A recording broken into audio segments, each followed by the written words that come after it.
Oui, l'islamophobie, c'est bien une forme de racisme. Bon alors calmez-vous, récemment un gauchiste nommé Naïf VS Expert a publié une vidéo dans laquelle il met en doute la manière de faire de Jack le Fou concernant la critique de l'islam. C'est pas possible! J'ai pris les passages de sa vidéo les plus intéressants et on va voir si ces critiques sont pertinentes. Allez, c'est parti! Mais moi, la seule façon que je connais et que je pratique par bienveillance et parfois même par amour, c'est celle de permettre à l'autre de dissocier son identité de sa croyance. Plus tu accordes le droit à celui qui a cette croyance d'arriver à dissocier les deux, son identité, parce qu'il va développer ce mécanisme. Alors voilà, là encore, une idée qu'elle est belle. Prétendre que critiquer l'islam, ce n'est pas critiquer les musulmans, que l'islamophobie, ce n'est pas du racisme. Alors, je trouve ça joli, mais c'est pas du tout le cas. Factuellement, c'est faux. Ici, il semble partir du principe que critiquer l'islam, c'est forcément critiquer les musulmans. Et vous savez quoi? Même si c'est faux, on va faire comme si c'était vrai. Allez, on imagine qu'à partir de maintenant, toute critique de l'islam est considérée comme une critique envers les musulmans. Ok, très bien. Du coup, moi j'ai une question. C'est quoi la suite? C'est quoi ton projet? Si on considère que critiquer l'islam est de facto une critique d'un groupe de personnes parce qu'ils sont musulmans, c'est donc du ramisme. Mais c'est quoi la suite? On met en place quel genre de loi pour éviter la critique de l'islam du coup? Bah oui, parce que si, comme il le prétend, la critique de l'islam est considérée comme la critique des musulmans, bah c'est très grave, il faut donc l'interdire. Vous la sentez venir, la bonne petite loi sur le blasphème là?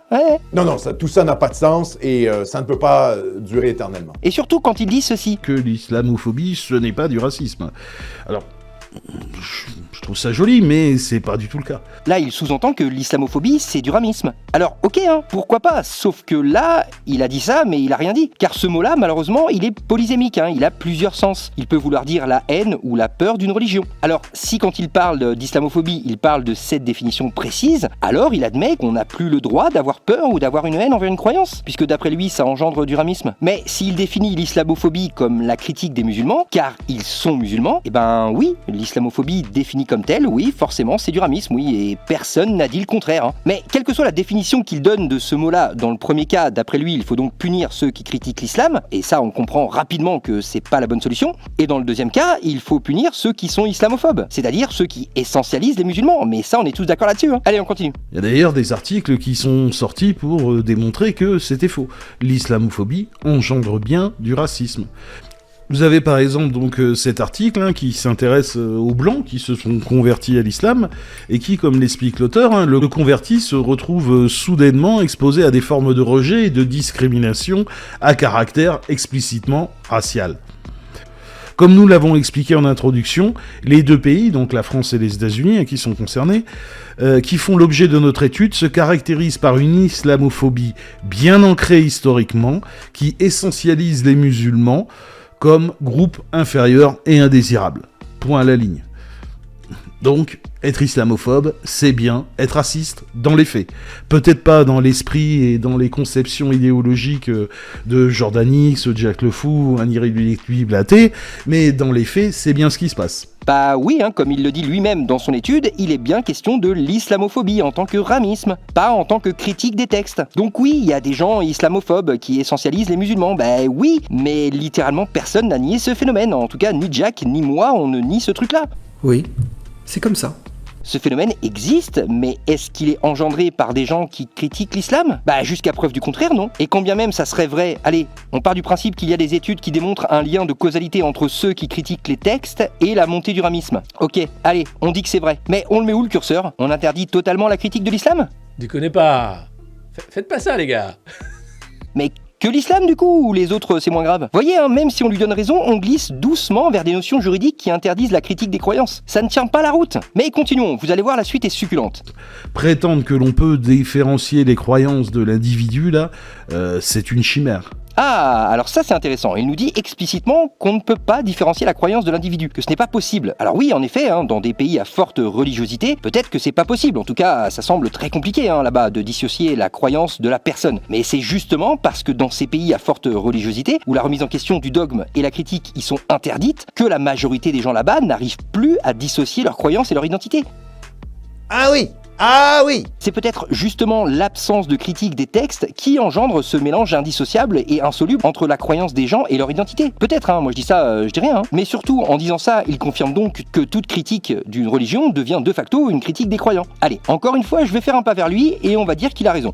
Gardez ça dans un coin de votre tête, on va y revenir juste après, vous allez voir. D'ailleurs, puisqu'on parle des gros racistes, c'est vraiment exactement la même chose pour l'extrême droite racialiste, blanche française. Quand on critique leurs croyances, nos ancêtres les Gaulois, quand on avance le fait que les Gaulois, ça n'a jamais existé, c'est une pure invention de Jules César, qu'il n'y avait pas plus de Gaulois dans l'Hexagone qu'il y avait d'Indiens en Amérique.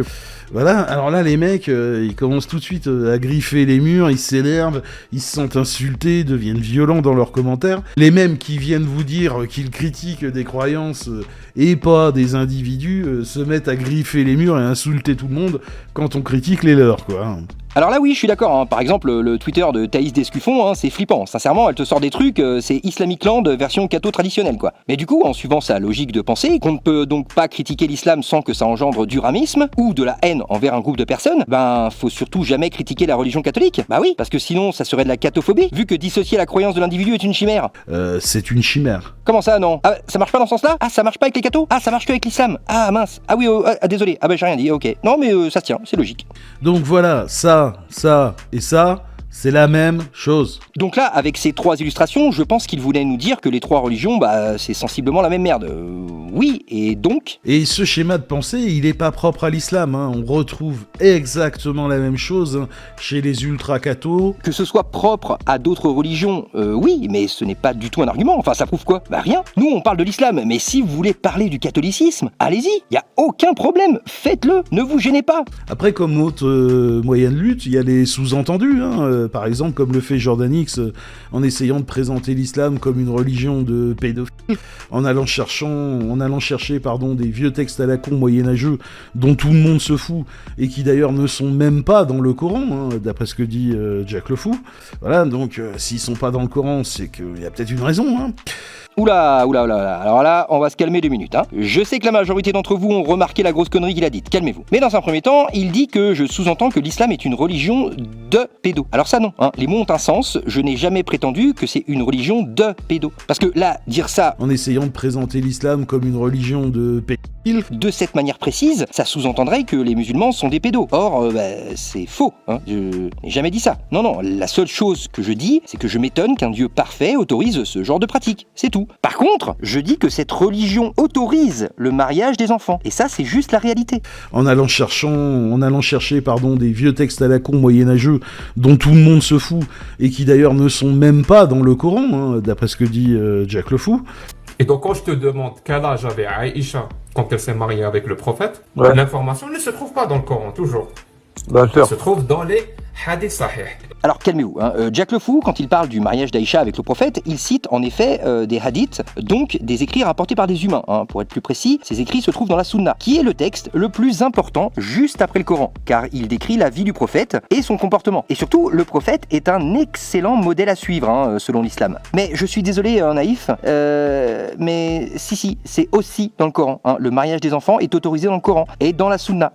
Encore une fois, moi, quand je parle de ça, ce que je dis, c'est que je trouve ça étrange qu'un Dieu parfait autorise ce genre de choses. Je ne dis rien d'autre, tout le reste sort de ton imagination. D'ailleurs, Jordan, moi, j'aimerais bien que, si c'est vraiment la pédophilie qui t'intéresse, tu nous fasses une vidéo où elle est avérée, comme par exemple dans l'église catholique ou dans le milieu du sport. Alors, là, j'en ai marre que des gens me disent « Ouais, Jordan X, fais une vidéo sur nanana. » Mais les gars, faites comme moi, quoi. Si vous voulez faire une vidéo sur un sujet, faites-le. Demandez pas à quelqu'un d'autre de le faire à votre place. Oui, la pédophilie concerne plein de domaines, et oui, ça a des répercussions dans le monde réel. Mais ce genre de précepte islamique a aussi des répercussions avérées dans le monde réel. Oui, il n'y a pas que des pays musulmans, mais majoritairement, ce sont des pays musulmans qui ont ce genre de pratique. Alors oui, c'est multifactoriel, la culture du pays joue un rôle, la pauvreté également, mais les préceptes islamiques qui autorisent ce genre de choses font partie intégrante de ces facteurs. Elles font partie intégrante du problème. Et c'est important de le souligner. C'est la même chose pour les préceptes qui autorisent la mort des homos et des apostats. C'est autorisé par les textes sacrés. Et comme par hasard, on retrouve toujours une majorité de pays musulmans qui autorisent ce genre de pratique. Une certaine gauche refuse de souligner ce point précis. Ok, c'est pas grave, nous on le fait. Allez, on termine sur un dernier passage. En gros, là, il propose une solution pour que l'extrême droite religieuse, donc l'islam en gros, se déradicalise. Écoutez. Il y a des étapes. Et l'amélioration des conditions matérielles des pauvres est la première.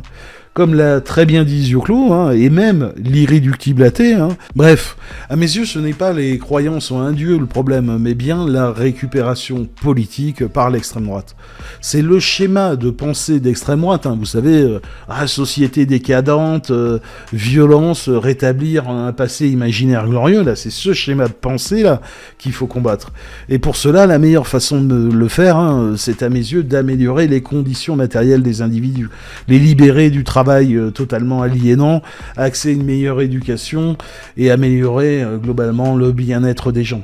Eh ben franchement je suis d'accord, oui, ça fait partie des solutions, il a raison, franchement il a raison. Mais cette solution n'est pas du tout antinomique avec la solution de Jack ou la mienne, à savoir la critique de l'islam. Elles sont complémentaires, car t'as beau élever le niveau de vie, le niveau de bien-être des gens, le niveau d'éducation, si tu ne critiques pas leurs croyances religieuses, on va droit dans le mur, hein. Ça ne changera rien ou peu de choses. Regarde en Arabie Saoudite, les mecs sont pétés de thunes, ils vivent dans l'opulence la plus totale, et ça ne les empêche pas d'appliquer des préceptes religieux et d'y croire dur comme fer. Donc si je suis prudent lorsque je parle d'islam, c'est parce que je crois qu'un débunkage frontal de ce type de croyance est au mieux inefficace et au pire provoque un repli communautaire et favorise la radicalisation. En gros, la critique de l'islam, ça part du principe que les musulmans sont des adultes capables de recevoir une critique de leur dogme. Certains gauchistes semblent considérer les musulmans de France comme des enfants, incapables de se remettre en question, qu'il ne faut surtout pas brusquer, sinon ils vont s'énerver. Favorise la radicalisation. Eh ben non, Jack et moi, on considère ces gens-là comme des adultes responsables. On leur offre la possibilité, on leur offre le droit d'écouter des voix qui vont à l'encontre de leurs croyances. Et c'est justement ces critiques qui peuvent permettre, à terme, de les amener à dissocier leur identité de leurs croyances. Si tu ne les bouscules pas et que tu les mets dans un coin pour les protéger car bichette, ce sont des petits êtres fragiles. Oh Dieu, non, ne critique pas. Oui mon petit musulman, mais oui t'as raison, Dieu existe. Mais oui, monsieur, mais viens là, mais viens faire un gros câlin. Oui, comment ça la mort des homos? Oui, non mais chut, non mais t'inquiète pas. Oui, non, je pense tout comme toi, tout pareil. Oui, viens, fais-moi un bisou. Si tu réagis comme ça, ils vont juste s'enfermer dans leur dogme. Ils vont juste se comporter comme des enfants, car tu leur retires leur droit d'écouter une critique de leur dogme. Eh oui, c'est ça la réalité. Et Jack offre ce droit-là à ces musulmans de France, à condition bien sûr de faire une critique argumentée de leur dogme, comme c'est très bien de faire Jack le Fou. Bref, une sombre affaire. Et toi mon petit bonhomme, t'en penses quoi finalement de tout ça? Parce que moi je...